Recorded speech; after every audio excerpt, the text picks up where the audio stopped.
امریکہ India کو کان سے پکڑ کر مذاکرات کی میز پر لا سکتا ہے۔ پارلیمانی وفد کے سربراہ بلاول بھٹو زرداری کی لندن میں نیوز کانفرنس۔ کہا، ہماری امن کی بات کے باوجود بھارت جنگ کی بات کر رہا۔ جے شنکر سفارتکار کی طرح جنگی جنون کی باتیں کر رہے ہیں۔ مسائل کا حل مذاکرات اور سفارتکاری کے ذریعے ہی نکالا جا سکتا ہے۔ بھارت نے پاکستان پر بے بنیاد الزام لگائے۔ بھارت کا جھوٹا بیانیہ دنیا کے سامنے بے نقاب ہو گیا۔ وزیر اعظم نے ذمہ داری سونپی کہ پاکستان کا امن کا پیغام دنیا بھر میں پہنچائیں۔ پاکستان کو دھمکی دینا اور پانی روکنا عالمی قوانین کی خلاف ورزی ہے۔ بھارت قانونی طور پر سنتاس معاہدہ منسوخ نہیں کر سکتا۔ بھارت سکھ رہنماؤں کے قتل میں ملوث ہے۔ بھارت کہتا کچھ ہے اور کرتا کچھ ہے۔ بلاول بھٹو کی زیر قیادت پاکستانی سفارتی وفد برسلز پہنچ گیا۔ وفد برسلز میں یورپی یونین کے ہیڈ کوارٹر کا دورہ کرے گا۔ یورپی ممبران پارلیمنٹ سے ملاقاتیں ہوں گی۔ وفد کی مختلف تھنک ٹینک سے ملاقاتیں بھی شیڈول میں شامل۔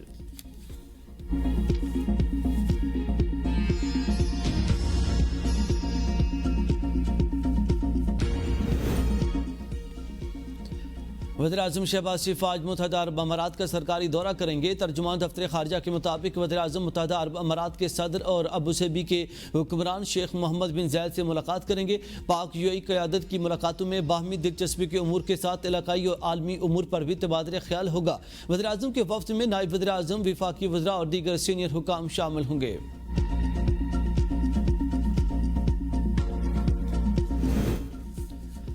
قانون سازی نہ کی گئی تو 400 سے 500 ارب کے نئے ٹیکسز لگیں گے۔ وزیر خزانہ محمد اورنگزیب نے خطرے کی گھنٹی بجا دی۔ ہم نے خسارے سے ابتدا کی۔ وفاقی حکومت جو کچھ دے رہی ہے وہ قرضے لے کر دے رہی ہے۔ اراکین اسمبلی اور وزراء کی تنخواہوں میں 2016 کے بعد پہلی بار اضافہ ہوا۔ اگر سالانہ اضافہ ہوتا تو یہ بڑا مسئلہ نہ بنتا۔ پوسٹ بجٹ پریس کانفرنس میں بتایا، 7,000 میں سے 4,000 ٹیرف لائنز میں کسٹم ڈیوٹی ختم کر دی۔ تنخواہ دار طبقے کو ہر ممکن ریلیف دیا۔ ہم نے چادر دیکھ کر ہی پاؤں پھیلانے میں اور مہنگائی نیچے آ رہی ہے، اسی تناسب سے تنخواہ اور پینشن بڑھنی تھی۔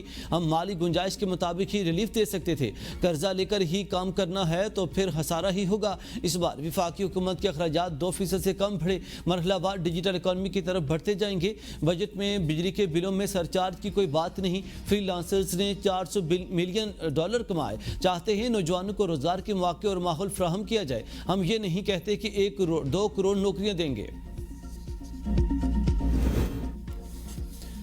وفاقی بجٹ میں کپڑے، جوتے، میک اپ اور کھلونا سمیت آن لائن شاپنگ پر ٹیکس عائد۔ کافی جانوروں کی درآمدی خوراک، ایمپلیفائرز اور پروجیکٹر بھی مہنگے ہوں گے۔ Mobile phone, electronic networks, music, audio video streaming services, cloud services, online software application services پر بھی ٹیکس لگے گا۔ بجٹ میں بیوریجز، منرل واٹر، فروٹ اور جوسز پر بھی 5% اور سیریل بارز کی درآمد پر ٹیکس لگانے کی تجویز دی گئی ہے، جبکہ آٹا، دالیں، درآمدی سبزیاں، پھل، زندہ جانور، گوشت اور مچھلی سستی ہوں گی۔ جڑی بوٹیاں، ہومیوپیتھک ادویات، دھاگا اور سیرامکس کا خام مال سستا ہوگا۔ کمپیوٹر، لیپ ٹاپ، کیلکولیٹر اور دیگر الیکٹرانکس مصنوعات سمیت جائیداد کی قیمتیں بھی کم۔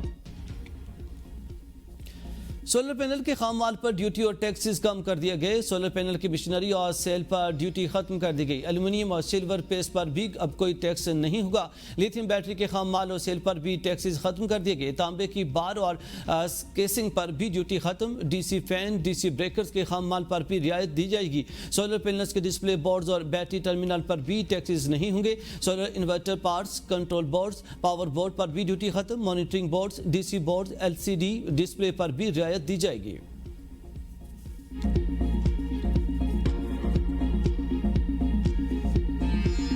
آن لائن شاپنگ کر رہے ہیں، اس پہ الگ سے ٹیکس ہے۔ ہم کپڑے خریدنے کے بجائے پہلے اس پر دیکھتے ہیں کہ اس پر ٹریول کتنا بن رہا ہے، اس کا ڈیلیوری چارجز کتنے بن رہے ہیں۔ آن لائن پہ یہ تھا کہ اپنا چیز جو ان سی تھی وہ بازار سے رعایت میں مل جاتی تھی اور اچھی بھی مل جاتی تھی۔ اب انہوں نے اس پر بھی ٹیکس لگا دیا ہے۔ ایک بندہ پہلے سے مرا ہے، اس کو جتنا مرضی مارو۔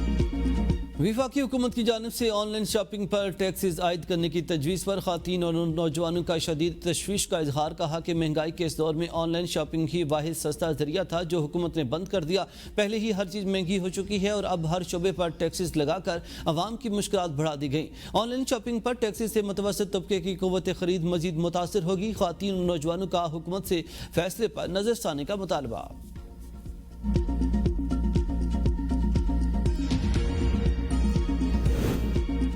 عوام کے لیے ہاتھ تنگ، حکمران طبقے کے لیے خزانے کا منہ کھول دیا گیا۔ سرکاری ملازمین کے لیے بمشکل 10% تنخواہ بڑھائی گئی۔ ارکان پارلیمنٹ کی تنخواہوں میں 300 سے 500% اضافہ خوشی خوشی منظور۔ وزیر خزانہ کا دعویٰ ہے کہ مالی گنجائش کے مطابق ہی ریلیف دیا جا سکتا ہے، مگر اراکین اسمبلی کی تنخواہیں بڑھاتے وقت نہ مالی گنجائش دیکھی گئی نہ مہنگائی کا تناسب۔ اسپیکر قومی اسمبلی اور چیئرمین سینٹ کی تنخواہ 500% بڑھا کر 13 لاکھ روپے ماہانہ کر دی گئی۔ ارکان پارلیمنٹ کی ماہانہ تنخواہ اب 5,19,000 روپے ہو گئی ہے۔ 336 ارکان قومی اسمبلی اور 100 سینیٹرز اب قومی خزانے سے ماہانہ 22 کروڑ 62 لاکھ روپے لیں گے، یعنی سالانہ 2 ارب 71 کروڑ سے زائد صرف تنخواہوں کی مد میں خرچ ہوگا۔ تنخواہ دار طبقے پر انکم ٹیکس میں کمی 50,000 روپے یا اس سے کم ماہانہ آمدن پر کوئی انکم ٹیکس نہیں لگے گا۔ 50,000 سے 1 لاکھ روپے کے درمیان آمدن والوں پر ٹیکسز 1,500 روپے ماہانہ سے کم کر کے صرف 300 روپے کر دیے گئے۔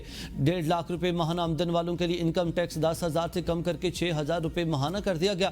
2 لاکھ روپے کمانے والوں کے لیے ٹیکسز کی رقم 19,166 روپے سے کم کر کے 13,500 روپے کر دی گئی۔ 2.5 لاکھ روپے آمدن پر ٹیکس 31,666 روپے سے کم کر کے 25,000 روپے ماہانہ رہ گیا۔ 3 لاکھ روپے کمانے والوں پر اب 38,833 روپے ماہانہ انکم ٹیکس لاگو ہوگا۔ 3.5 لاکھ روپے آمدن والے افراد کے لیے انکم ٹیکس 54,250 روپے۔ 4 لاکھ روپے آمدن والے اب 71,750 روپے ماہانہ ٹیکسز ادا کریں گے، جو پہلے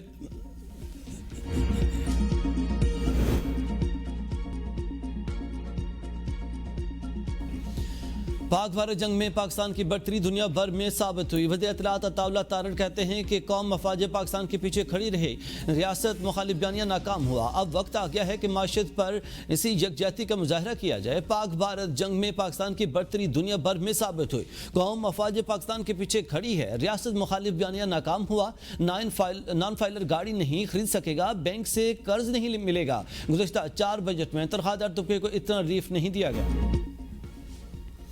حکومت کسان دشمن، ان کی پالیسیاں کسانوں کے خلاف ہیں، بجٹ میں کسانوں کو کچھ نہیں دیا گیا۔ شیخ وقاص اکرم کہتے ہیں کہ زراعت کے ہر شعبے کو ایک ایک کر کے تباہ کیا جا رہا ہے۔ 8 فروری کے انتخابات میں کسانوں نے پی ٹی آئی کو ووٹ دیا۔ پنجاب سے کسان رہنماؤں کو یہاں بلایا ہے۔ کسانوں کو 2200 ارب روپے کا نقصان، گندم کی پیداوار 13% کم ہوئی، کپاس کی پیداوار میں 31% کمی ہوئی، کپاس کی پیداوار 30 ملین سے 10 ملین گانٹھوں تک آ گئی ہے۔ کسان کے بچے بھوکے مر رہے ہیں۔ کسان کا نقصان کون پورا کرے گا؟ جو غذائی اجناس کی کمی ہے، اسے پورا کرنے کے لیے زر مبادلہ کہاں سے آئے گا؟